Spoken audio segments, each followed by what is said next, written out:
यदि आप मुझे ये 10 मिनट पूरे होश और बिना किसी भटकाव के दे सकते हैं तो मैं वादा करता हूं कि मैं आपके दिमाग के उस जंग लगे ताले को खोल दूंगा जिसे आपने सालों से बंद रखा है। आज आईने में खुद से आंखें मिलाइए। क्या आपको वहां एक विजेता दिख रहा है या फिर एक ऐसा इंसान जिसने बहानेबाजी की चादर ओढ़कर अपने सपनों की लाश को दफना दिया है? जहां एक ही सवाल आपके अंतर्मन को चीरता रहता है, वह सवाल है, मैं शुरुआत तो कर लेता हूं, फिर रुक क्यों जाता हूं? आप अकेले नहीं हैं। इस ग्रह के 97% लोग इसी कुएं में अपनी पूरी जिंदगी गुजार देते हैं। उनकी सुबह उम्मीद से शुरू होती है, दोपहर बहानेबाजी में बीतती है और रात गहरे अफसोस की चादर ओढ़कर खत्म हो जाती है। उनकी पूरी हस्ती, उनके सारे सपने और उनकी सारी प्रतिभा सिर्फ 3 शब्दों के नीचे दफन हो गई है। कल से शुरू करूंगा, लेकिन आज मैं यहाँ आपसे उन 3% विरल लोगों के बारे में बात करने आया हूँ जो इस भीड़ का हिस्सा नहीं है। ये वे लोग हैं जो तूफानों के बीच भी शांत खड़े रहते हैं। ये वे लोग हैं जिनके पास कोई गुप्त मंत्र नहीं है, कोई जादुई चिराग नहीं है। उनके पास बस एक पत्थर जैसा कठोर नियम है। आज एनएच माइंडसेट के इस विशेष सत्र में मैं आपको उसी नियम की गहराई में ले जाऊंगा। हम नेपोलियन हिल के सिद्धांतों की राख से उस चिंगारी को निकालेंगे जो आपकी नियति बदल देगी। क्या आप अपने कंफर्ट जोन की जंजीरों को तोड़ने के लिए तैयार हैं? यदि हाँ, तो ये यात्रा आपके लिए है। आइए पहले उस राक्षस को समझें जिसने आपके सपनों को बंधक बना रखा है। समस्या ये नहीं है कि आप में टैलेंट की कमी है, समस्या ये है कि आप खोखला जोश के नशे के आदी हो गए हैं। जब आप कोई नया विचार सुनते हैं, कोई मोटिवेशनल वीडियो देखते हैं, तो आपके दिमाग में डोपामाइन की एक लहर दौड़ती है। आपको लगता है कि आप रातों रात दुनिया बदल देंगे, लेकिन तीसरे दिन जब वह नशा उतरता है, जब शरीर में दर्द होता है, जब दिमाग बहाने ढूंढता है, तब सामने आता है वह लंबा, नीरस और धुंधला रास्ता। 97% लोग यही दम तोड़ देते हैं। वे जोश को अनुशासन समझने की गलती कर बैठते हैं। मैंने अपनी बरसों की रिसर्च के बाद ये पाया था कि इंसान का सबसे बड़ा दुश्मन कोई और नहीं, उसका अपना अस्थिर मन है। एक छात्र की मिसाल लीजिए। वह परीक्षा से 2 महीने पहले एक भव्य टाइम टेबल बनाता है। 2 दिन वह 10-10 घंटे पढ़ता है। तीसरे दिन उसे लगता है कि उसने बहुत कुछ कर लिया है। चौथे दिन एक छोटा सा भटकाव आता है और 5वें दिन वह वापस उसी भीड़ का हिस्सा बन जाता है जहां केवल औसत दर्जे की जिंदगी है। यह निरंतरता की कमी सिर्फ एक बुरी आदत नहीं है, यह आपकी आत्मा का धीरे धीरे होने वाला कत्ल है। हर बार जब आप खुद से किया हुआ वादा तोड़ते हैं, आप अपने आत्मविश्वास की एक ईंट गिरा देते हैं। एक समय ऐसा आता है जब आप खुद पर विश्वास करना ही बंद कर देते हैं। अब जरा अपनी नजर घुमाइए और उन 3% लोगों को देखिए। क्या वे हमसे अलग मिट्टी के बने हैं? क्या एलन मस्क या बिल गेट्स के पास 24 घंटे से ज्यादा का समय है? बिल्कुल नहीं। उनके पास बस एक चीज है, बोरियत को गले लगाने की ताकत। सफल लोग वह काम करने की अद्भुत क्षमता रखते हैं जो बाकी दुनिया को बोरिंग लगता है। थिंक एंड ग्रो रिच में परसिस्टेंस को सफलता का सबसे महत्वपूर्ण स्तंभ बताया गया है। हिल कहते थे कि इच्छा वह बीज है, लेकिन परसिस्टेंस वो पानी है जिसके बिना वह बीज कभी विशाल वृक्ष नहीं बन सकता। ये 3% लोग जानते हैं कि प्रेरणा एक धोखा है। वे प्रेरणा का इंतजार नहीं करते, वे अपनी प्रणाली सिस्टम पर भरोसा करते हैं। जब उनका मन कहता है कि आज रहने देते हैं, तो उनकी अंतरात्मा गरज कर जवाब देती है, यही तो वो क्षण है जहां मैं भीड़ को पीछे छोड़ूंगा। नेपोलियन हिल ने हमें जो विरासत दी है उसे मैंने 7 महासूत्रों में संकलित किया है। इन्हें ध्यान से सुनिए क्योंकि ये आपके जीवन के मंदिर की नींव बनेंगे। पहला सूत्र, निश्चित मुख्य उद्देश्य। आपके भटकने का सबसे बड़ा कारण यह है कि आपको पता ही नहीं कि आपकी मंजिल कहाँ है। मुझे अमीर बनना है, ये कोई लक्ष्य नहीं है, ये एक खोखली इच्छा है। मुझे अगले 12 महीनों में अपने व्यवसाय से 10 लाख रुपए कमाने हैं। यह एक निश्चित उद्देश्य है। जब तक आपका लक्ष्य स्पष्ट नहीं होगा, आपकी ऊर्जा बिखरी रहेगी। अपनी डायरी उठाइए और अभी लिखिए आप वास्तव में क्या चाहते हैं। दूसरा सूत्र,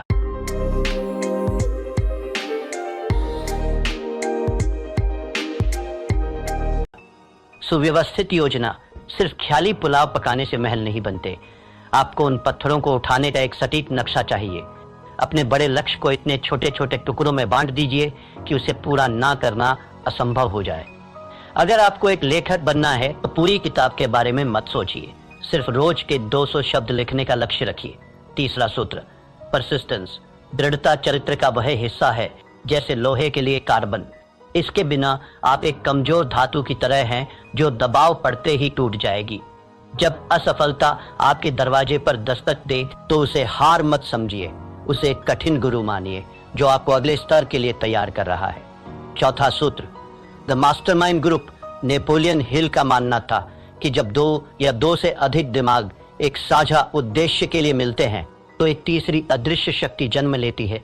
अकेले चलना महानता की निशानी नहीं है। ऐसे लोगों के साथ जुड़िए जो आपसे बेहतर हों, जो आपको ऊपर खींच सके। पांचवा सूत्र, सबकॉन्शियस माइंड की शक्ति। आपका दिमाग एक उपजाऊ जमीन की तरह है। यदि आप इसमें सफलता और निरंतरता के बीज नहीं बोएंगे तो जंगली घास अपने आप उगाएगी। रोज सोने से पहले अपने लक्ष्य को दोहराइए, उसे महसूस कीजिए जैसे वह सच हो चुका हो। छठा सूत्र, क्विक डिसीजन मेकिंग। सफल लोग निर्णय जल्दी लेते हैं और उन्हें बदलते बहुत धीरे हैं, जबकि असफल लोग निर्णय लेने में हफ्तों लगा देते हैं और उन्हें बदलने में चंद सेकंड। टाल मटोल आपके समय का चोर है, इसे अभी मार दीजिए। सातवां सूत्र, एक्शन ओवर थिंकिंग। अत्यधिक ओवर थिंकिंग लकवे की तरह है, यह आपकी गति रोक देता है। इसका एक ही इलाज है, कार्य। जैसे ही आप पहला कदम उठाते हैं आपका आधा डर अपने आप मर जाता है। एक पौराणिक कथा है। एक छोटे से गांव में एक साधारण कारीगर रहता था। उसने एक दिन संकल्प लिया कि वह गांव की सबसे ऊंची दुर्गम पहाड़ी पर एक ऐसा मंदिर बनाएगा जिसे देखकर देवताओं की आंखें भी फटी रह जाए। गांव के लोग ठहाके मारकर हंसे। उन्होंने कहा, तेरे पास ना धन है, ना हाथ, ना औजार, तू पागल हो गया है। उस कारीगर ने कोई जवाब नहीं दिया। उसने बस अपना एक छोटा सा नियम बनाया। वह रोज सुबह सूरज निकलने से पहले नदी के किनारे जाता, एक मध्यम आकार का पत्थर अपनी पीठ पर लादता और पहाड़ी की चोटी तक चढ़कर उसे वहां रखाता। बस एक पत्थर। एक महीना बीता, पहाड़ी पर सिर्फ 30 पत्थर थे। लोग बोले, यह मूर्खता है। एक साल बीता, पहाड़ी पर पत्थरों का एक ढेर लग गया था, पर मंदिर का कोई आकार नहीं था। लोग बोले, तू अपना जीवन बर्बाद कर रहा है। 5 वर्ष बीत गए। एक सुबह जब गांव वालों की नींद खुली तो उन्होंने देखा कि पहाड़ी की चोटी पर सूरज की पहली किरण एक भव्य सोने के कलश पर चमक रही थी। वहां एक विशाल नक्काशीदार मंदिर खड़ा था जिसकी सुंदरता का कोई सानी नहीं था। पूरा गांव दौड़कर पहाड़ी पर गया। उन्होंने चकित होकर पूछा, यह चमत्कार कैसे हुआ? तूने ये जादू कैसे किया? उस कारीगर ने अपने फटे हुए खून से सने हाथों को दिखाया और शांत स्वर में बोला, ये कोई जादू नहीं है, ये गणित है, रोज एक पत्थर बस। यही वह महान सत्य है जो आपको अपने जीवन में उतारना होगा। महान कार्य किसी एक दिन के विस्फोट से नहीं होते, वे हजारों छोटे, अदृश्य और निरंतर किए गए प्रहारों का परिणाम होते हैं। क्या आप अपना एक पत्थर रोज उठाने के लिए तैयार हैं मेरे मित्र? एक बात हमेशा याद रखना, समय आपके विरुद्ध साजिश रच रहा है। हर गुजरता हुआ दिन, हर टाला हुआ काम आपकी आत्मा का एक हिस्सा नोच कर ले जा रहा है। 97% लोग मृत्युशैया पर एक ही विचार लेकर मरते हैं, काश मैंने वह कोशिश जारी रखी होती। क्या आप अपने जीवन की अंतिम सांस इस काश के बोझ के साथ लेना चाहेंगे? यह अफसोस दुनिया के किसी भी शारीरिक दर्द से कहीं ज्यादा गहरा और कड़वा होता है। अनुशासन का वजन ग्रामों में होता है, लेकिन अफसोस का वजन टनों में होता है। चुनाव आपका है। नेपोलियन हिल ने अपनी एक और किताब में लिखा था कि अवसर अक्सर दुर्भाग्य या अस्थायी विफलता के वेश में आता है। आज जो आप असफलता महसूस कर रहे हैं, जो आलस से आपको रोक रहा है, वह वास्तव में आपकी परीक्षा है। जो इस परीक्षा को पास कर लेता है वही उस 3% की श्रेणी में खड़ा होने का हकदार बनता है। जीवन के विभिन्न क्षेत्रों में निरंतरता का प्रभाव, ये सिद्धांत केवल पैसों तक सीमित नहीं है, ये मानवीय उत्कृष्टता का सार्वभौमिक नियम है। धन के क्षेत्र में यह रोज की छोटी सी बचत है। अगर आप रोज 1% बेहतर होते हैं तो चक्रवृद्धि ब्याज, कंपाउंड इंटरेस्ट के जादू से आप साल के अंत तक 37 गुना बेहतर हो चुके होंगे। यह गणित का चमत्कार नहीं, निरंतरता का चमत्कार है। स्वास्थ्य के क्षेत्र में यह रोज की 10 मिनट की सैर है। एक दिन में कुछ नहीं बदलता, लेकिन 10 साल बाद यही 10 मिनट आपको बुढ़ापे में भी जवान बनाए रखते हैं। संबंधों के क्षेत्र में यह रोज की वो एक मीठी बात है, वह छोटी सी परवाह है। प्यार कोई एक दिन का उत्सव नहीं है, यह रोज की जाने वाली साधना है। आत्म विकास के क्षेत्र में ये रोज की 10 पंक्तियां पढ़ना है।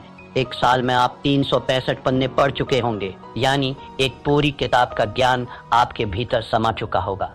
ये संघर्ष बाहरी दुनिया से नहीं है, यह आपके भीतर चल रहा एक गृह युद्ध है। आपका मन एक सॉफ्टवेयर की तरह है जिसे सुरक्षा और आराम के लिए प्रोग्राम किया गया है। वह आपको हमेशा रोकेगा। वो कहेगा, Your app idea has been sitting in writing your notes for 2 years. Someone else just built the same idea in 15 seconds using AI. How does that feel? आज सो जाते हैं, कल बहुत काम था, अभी मौसम खराब है, लेकिन आपकी आत्मा, वो दिव्यांश जो आपके भीतर है, वह जानती है कि आप किस मिट्टी के बने हैं, वह जानती है कि आप अनंत संभावनाओं के मालिक हैं। आपको अपने मन का गुलाम बनने के बजाय अपनी आत्मा का सेनापति बनना होगा। नेपोलियन हिल कहते थे कि मनुष्य का मस्तिष्क जिसे सोच सकता है और जिस पर विश्वास कर सकता है, उसे वह प्राप्त भी कर सकता है, लेकिन विश्वास केवल सोचने से नहीं आता। विश्वास कर्म से आता है। जब आप रोज अपना वादा पूरा करते हैं तो आपका दिमाग आप पर भरोसा करना शुरू कर देता है। अब वक्त है कोरी बातों को क्रिया, एक्शन में बदलने का। मैं आपको एक चुनौती दे रहा हूं, 90 दिवसीय परिवर्तन योजना। पहला चरण, 1 से 30 दिन आदत का निर्माण। इस दौरान अपनी चुनी हुई आदत को सिर्फ 5 मिनट दें। चाहे बाहर तूफान आ जाए, चाहे भूकंप आ जाए, वो 5 मिनट आपकी जिंदगी के सबसे पवित्र मिनट होने चाहिए। यहाँ आपका लक्ष्य परिणाम नहीं, बल्कि उपस्थिति दर्ज कराना है। 31 से 60 दिन, पहचान का बदलाव। अब आप केवल वह काम कर नहीं रहे हैं, अब आप वह काम बन रहे हैं। खुद से कहिए, मैं वह इंसान हूं जो रोज व्यायाम करता है, मैं वो इंसान हूं जो रोज पढ़ता है। आपकी पहचान बदलने लगेगी। 61 से 90 दिन मोमेंटम का जादू। इस अवस्था में पहुंचते ही जादू शुरू होगा। अब आपको खुद को धक्का देने की जरूरत नहीं पड़ेगी। अब आप एक ऐसी ट्रेन की तरह हैं जो 100 मील प्रति घंटे की रफ्तार से दौड़ रही है। अब आपको रोकना नामुमकिन है। तो मेरे साथी यात्रियों, अब आप उस तिराहे पर खड़े हैं जहां से 2 रास्ते अलग होते हैं। पहला रास्ता वही पुराना और घिसा पिटा है 97% वाली भीड़ का, जहां बहुत आराम है, हजारों बहाने हैं और अंत में एक सड़ा हुआ बदबूदार अफसोस है। दूसरा रास्ता उन 3% विरल व्यक्तियों का है जहां शुरुआत में अकेलापन है, जहां पसीना है, जहां दर्द है, लेकिन जिसके अंत में अमरता और शिखर है। आपका दिमाग अभी भी आपके कान में फुसफुसा रहा होगा, कल से देख लेंगे भाई, आज रहने दे। उसे एक जोरदार मानसिक थप्पड़ मारिए, अपनी आत्मा की आवाज सुनिए, अपनी डायरी उठाइए और आज इसी वक्त अपने मंदिर का पहला पत्थर रखिए। याद रखिएगा, इतिहास उन्हें याद नहीं रखता जो शुरू करते हैं, इतिहास उन्हें याद रखता है जो खत्म करते हैं। आज का यह दिन फिर कभी वापस नहीं आएगा। यह सूरज कल फिर उगेगा, लेकिन क्या आप वही पुराने इंसान होंगे या एक नया व्यक्तित्व? अगर आप उस 3% के क्लब में शामिल होने का अटूट फैसला कर चुके हैं तो कमेंट सेक्शन में अपनी आज की तारीख लिखिए और पूरे गर्व के साथ टाइप कीजिए, आई एम रेडी। ये आपका खुद से किया हुआ पहला सार्वजनिक वादा होगा। उठिए, अपने भविष्य की नींव रखिए और याद रखिए, यहाँ हम सिर्फ बातें नहीं करते, हम मानसिकता बदलते हैं। मेरे पास जो 10 मिनट आपने गिरवी रखे थे, उनका समय अब पूरा हो रहा है। मैंने आपको वह चाबी सौंप दी है जिसे ढूंढने में लोगों की पूरी जिंदगी बीत जाती है। लेकिन याद रखना,